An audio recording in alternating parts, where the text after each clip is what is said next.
Can Central Sports Cards and Memorabilia offers the widest selection of sports cards and signed memorabilia in the city.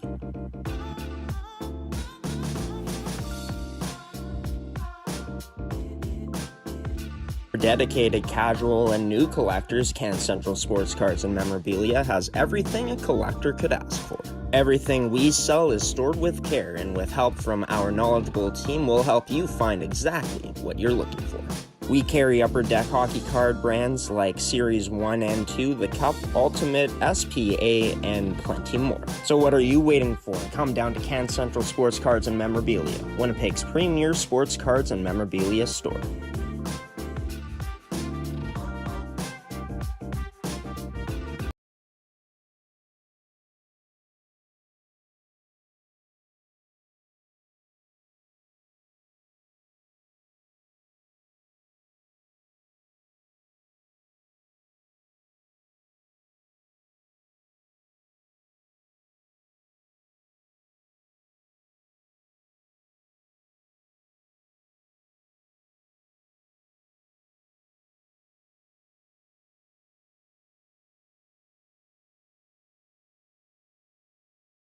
Good morning, Manitoba Major Junior Hockey League fans, and to another edition of the mmjhl podcast. I know it's been a while. It's been a crazy past 3 weeks, and hey, I mean, what a crazy final it's been so far. In Act 2 between these two great franchises.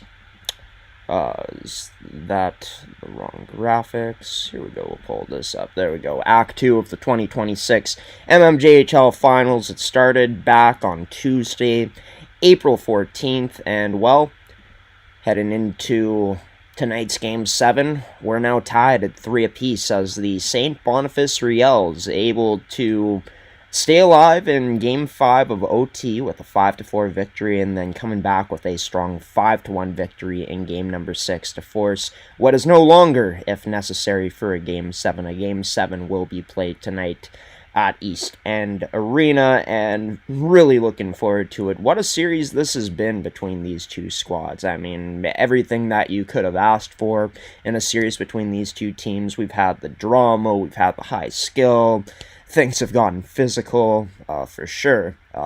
Most notably, looking back at Game number 4, it feels like that's when it got the most out of hand. Both teams have been able to find some success along the way on the power play, and both teams have shown that, it's not just one player that can beat you, it's a few. And well, more than a few, a whole bunch of players on these two really deep squads, giving these two teams their best chances to win it at this point. And I mean, tonight, a Game 7, feels like maybe in the series, the momentum is favoring St. Boniface right now. How does Transcona respond?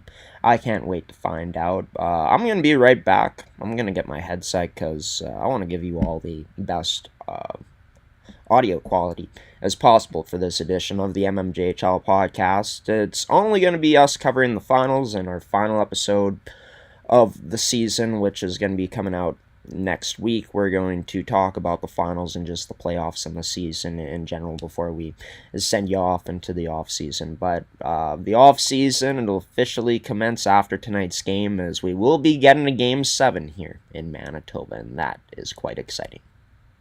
Stick around, folks. A great show still to come.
Welcome back into the, 2026 mmjhl podcast here in Season 3, Episode 19, Game number 6 going tonight.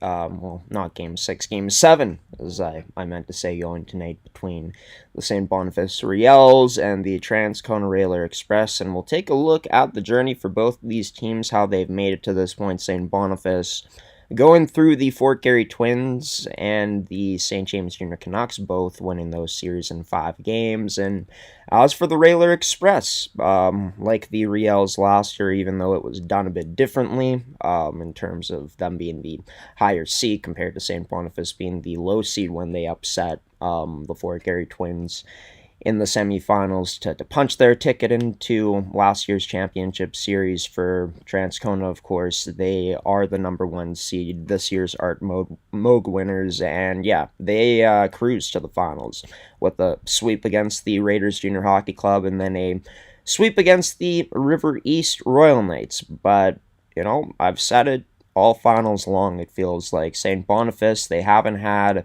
a test like this, I feel like, through, their past 5 series. And for Transcona, this now, it felt like, for them, from their point of view, especially in game number 5, that after being up 2-0, they were going to be able to bring home the first championship to Transcona since 1991-92, first time since the Railer Express have returned, so first time in 2.0 history. But St. Boniface kind of changed the course of the series, it feels like, for the time being, in game number 5 with a comeback, able to force OT as Riels got on the board to tie that game up, and then it would be, Alex Van Dynes doing his thing.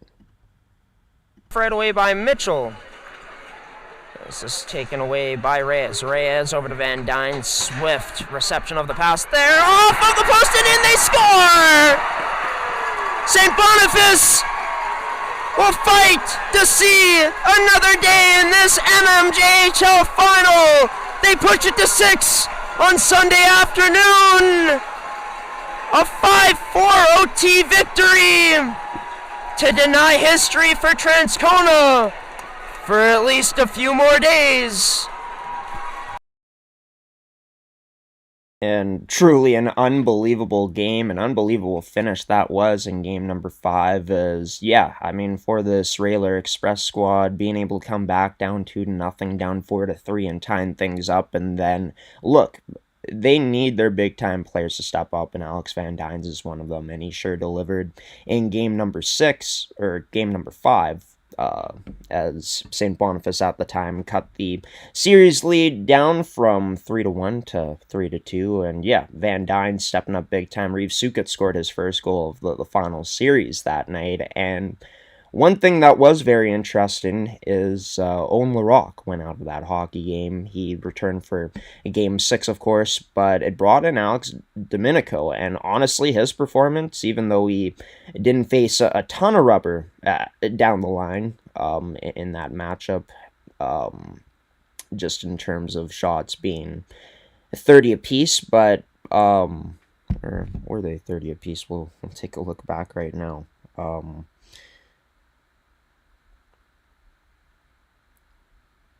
One sec. So we'll put up the series score, as you can see it right there. But,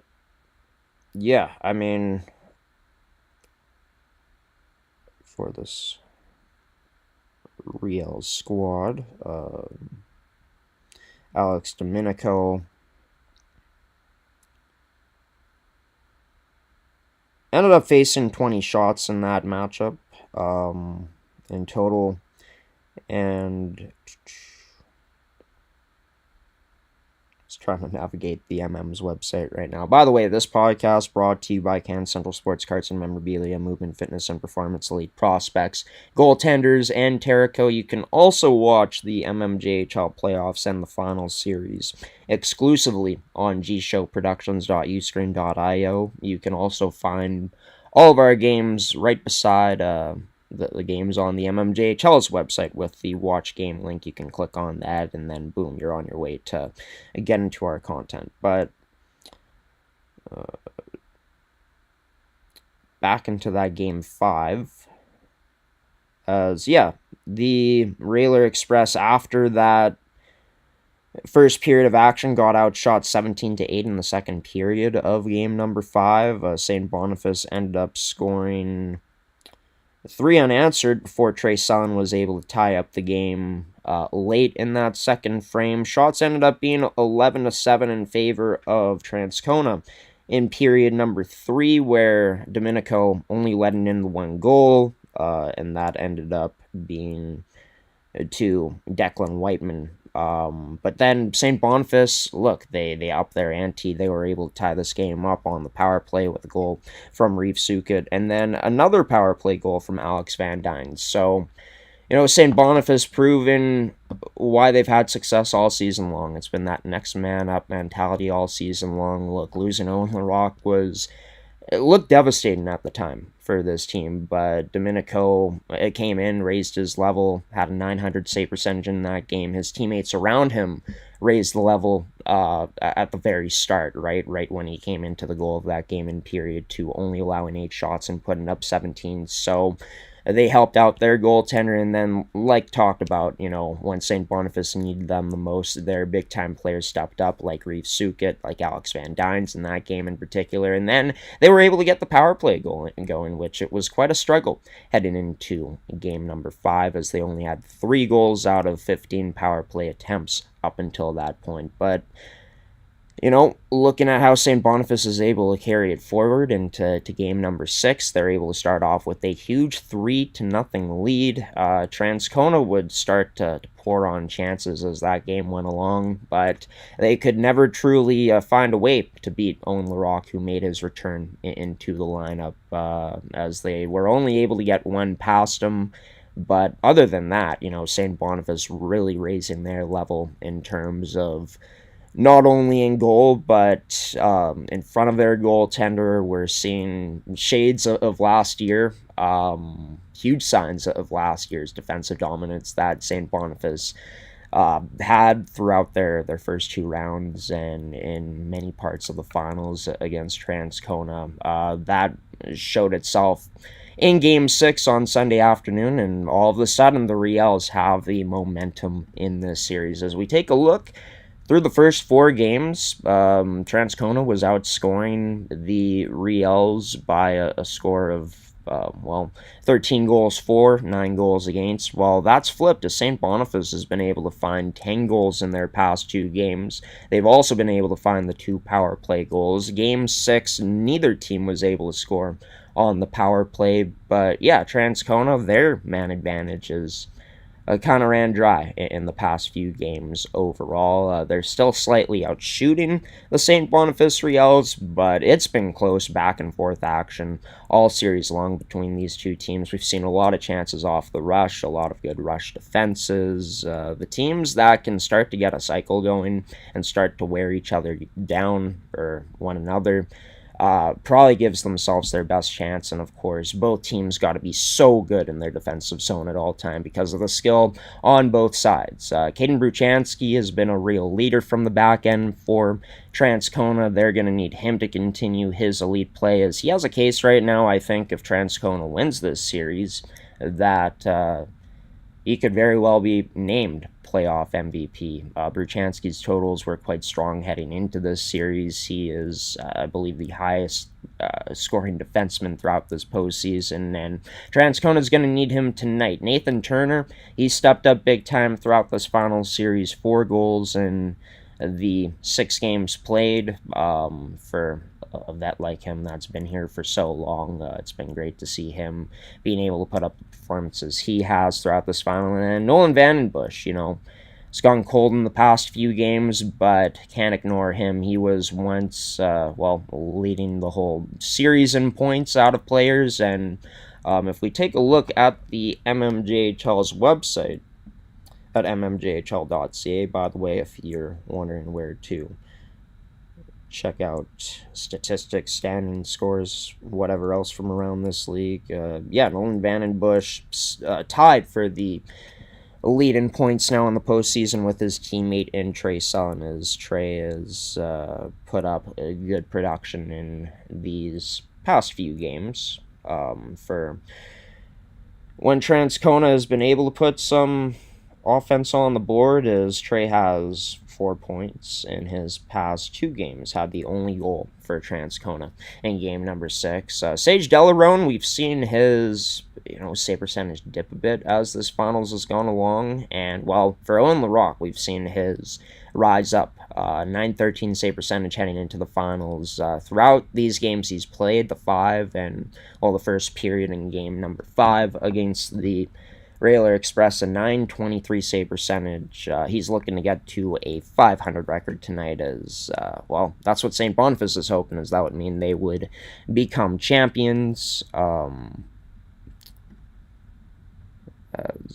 Just notice I never actually switched my mic. There we go. That should sound a lot better now, but Alex Domenico, right, coming in, 1-0 record, a 900 save percentage in that must-win game for St. Boniface, and Bryson Gare continues to be a big-time factor for this team, same with Nathan Brzezinski, but it's players like Reeves Sukit, right, and the other stars that need to come to play for St. Boniface, and they sure have here, as Sukit has 2 goals in the past 2 games for his Riels. As well, that's something completely different. By the way, we're into lacrosse now, which is pretty exciting, as we broadcasted our first ever games for the Winnipeg Blizzard this weekend. That's why I wasn't able to make it down to game number 6, but I'm happy to be on the call tonight. That place should be rocking in Transcona. I know on game 5 Tuesday last week, or no, it would have been on the Thursday, because Game 4 was on the Tuesday. But in Game 5 on Thursday, there was upwards of 500 people there. I was told by owner of the Railer Express, Don Gale, that there was at least 600 people in the building. So got a few answers. But yeah, there was at least like 500 people there. I wouldn't be surprised if there's a few more hundred to come, as this game, it's all on the line, winner take all tonight against the St. Boniface Riels and the Transcona Railer Express, as we will be back in about 30 seconds to talk about what both of these teams need to do to win tonight's game to become the next champion in Manitoba, to raise the Jack McKenzie Trophy. Who's it going to be? The St. Boniface Riels, the defending champs, looking to add on a 7th championship, or the Transcona Railer Express, looking to win for the first time in 2.0 history? We'll be back soon.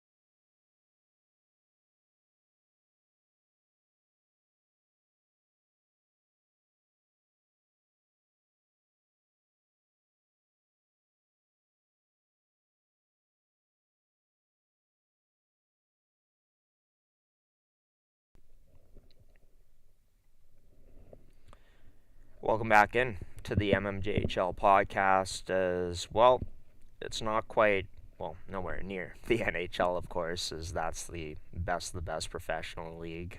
This isn't a professional league, and it's not even the highest level of junior here in the province of Manitoba, but don't be mistaken, it is very high level.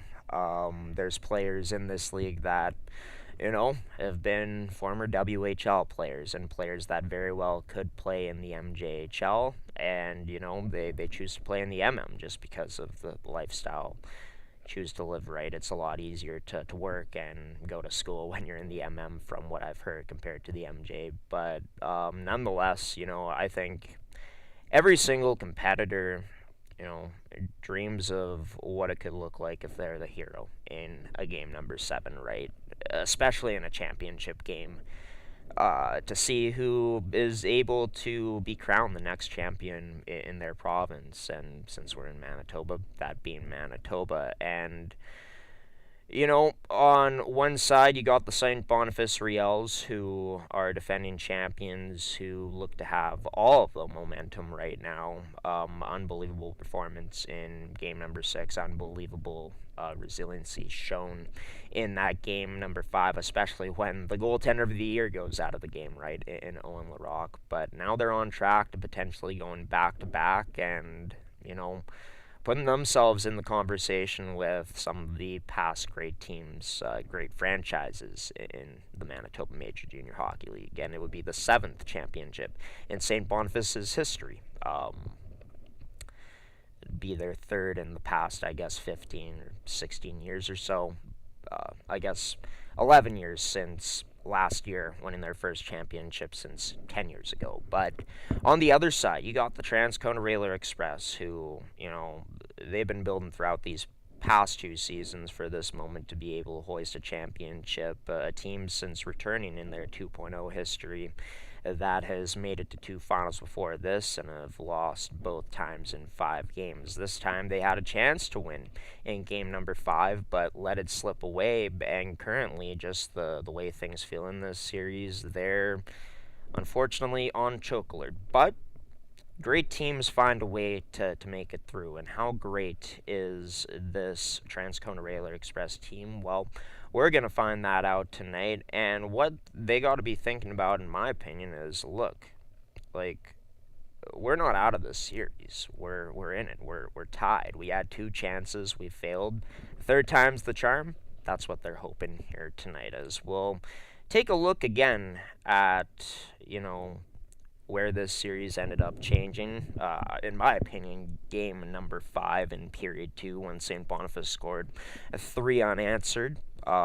Even though, Transcona took the lead in that 3rd period, St. Boniface stayed with it and able to tie up the game and win in overtime, which was so massive for this team because it goes into a 5-1 win against Transcona on Game 6 on Sunday, as Bentley Brandt was on the call. But yeah, the way St. Boniface started off that game, very fast.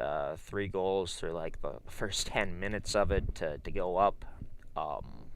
And really put Transcona in a hole that they were going to have a lot of trouble to get out of, just because of how St. Boniface was able to raise their level in the defensive zone, and Owen Larocque also stealing the game a bit with the saves he made. So tonight, even though it's not a given in this series that you're gonna win the game if you score the first goal, and we've seen that before, that that doesn't always work out in this series, as St. Boniface opened the scoring through the first 3 games and lost 2 of those. But nonetheless, Transcona has to have a much better start in this one. You can't get into the type of hole that they got into, because it just puts so much more pressure on yourself, your mental state, and yeah, you just want to have good vibes, right?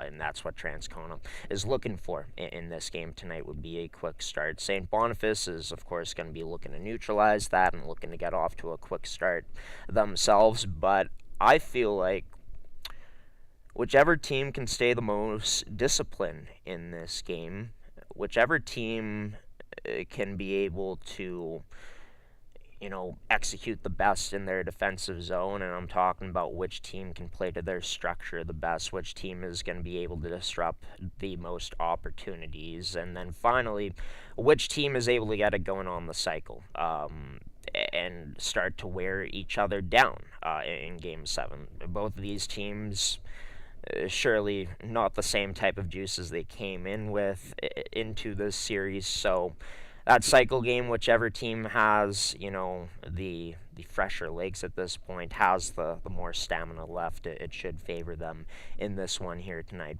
But penalties, yeah, both teams have shown that they're able to come through with big-time kills and come through with big-time power play goals. Staying disciplined also helps you, I feel like, staying more of the flow of the game. And yeah, getting into penalty trouble tonight could be crucial for either one of these teams. But yeah, this series in particular, this final series, it could truly go either way. I know heading into my predictions, I had the Railer Express winning this thing in 5 games.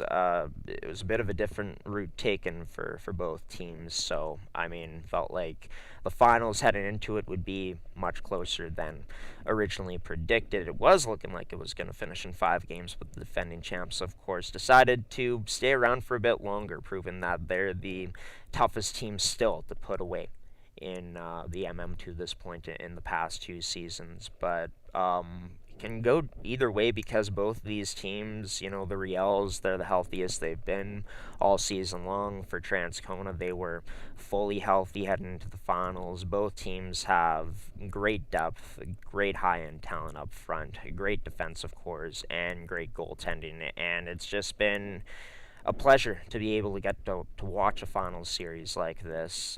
Probably the most entertaining finals series that I've ever watched in the MM.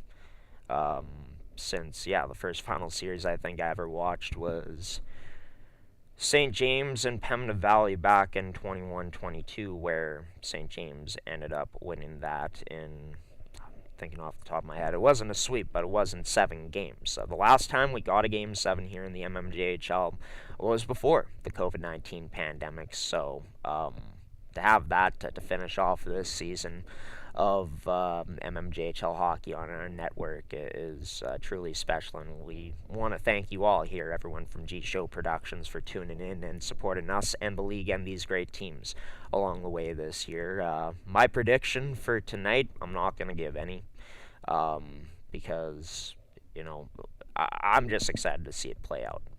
And I feel like either one of these teams can win. I'll reiterate one more time. I think whatever team, honestly, whichever team comes ready to play and is able to get off to a quick start, the team that is able to get off to that quick start and maintain will be very interesting to see. But which team can get off to that quick start, which team can play more consistently throughout these 60 minutes, which team can stay more disciplined, and which team can, get their cycle going and start to wear each other down.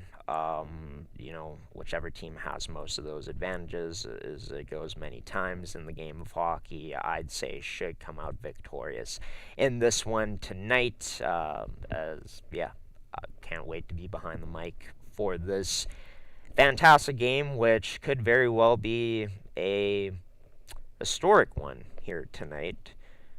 I think possibly on both sides, as I want to take a look back at St. Boniface, their championship history,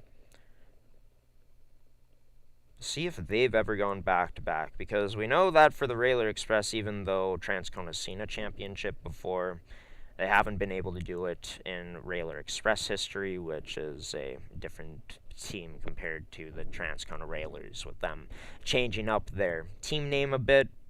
But I'm just trying to see if they got their championships listed, and they do. So St. Boniface has gone back-to-back before. In fact, back in 1971-72, after winning their first championship, they won in 72-73. Didn't win for 11 years afterwards, 1984-85, securing their third championship ever, and then going back-to-back the next year. It wouldn't be up until 2014-15 when St. Boniface would win their fifth, and then a decade later when St. Boniface was able to claim their sixth championship. Do they repeat for a third time in their franchise history, or will the Transcona Railer Express find a way to, silence their demons, slay their demons, as I should say, and come away with a historic first championship in Transcona 2.0 history here in the mmjhl? As you gotta feel like if there's pressure on anyone right now, it's them, just being that they were up 3-1 in this series, and just the type of season it's been for them. You feel like it's championship or bust if you're Transcona. And for St. Boniface, they're looking to continue to break more hearts tonight as they'll be playing in front of a hostile crowd, but both crowds should have a ton of fans. Very excited to be in what could be the coolest atmosphere that we've ever been in G-Show Productions history. But nonetheless, we hope you tune in to game number 7 tonight. As mentioned, you can find it on gshowproductions.uscreen.io under our mmjhl finals tab. We also have it on our homepage on our Uscreen service, or if you want to make it easier on yourself, tune in through mmjhl.ca as the watch game icon is available. Beside game number 7 here tonight, and it's great to see a game 7 back here in this province of Manitoba in the mmjhl. First time since before COVID-19 that this has happened in the finals. Who's going to take it? Would love to hear your thoughts in the comments. Will it be the St. Boniface Riels, who go back-to-back and would go back-to-back for their third time in franchise history to capture number 7, or will it be the Transcona Railer Express who finally get it done and reach the top of the mountain for their first in 2.0 history? Well, we're many hours away from that. I guess we'll find out in about 8 hours or so, everybody, when the puck drops in East End Arena tonight. Thanks for tuning in. Take care, and we'll see you in the finale of Season 3 of this podcast next week.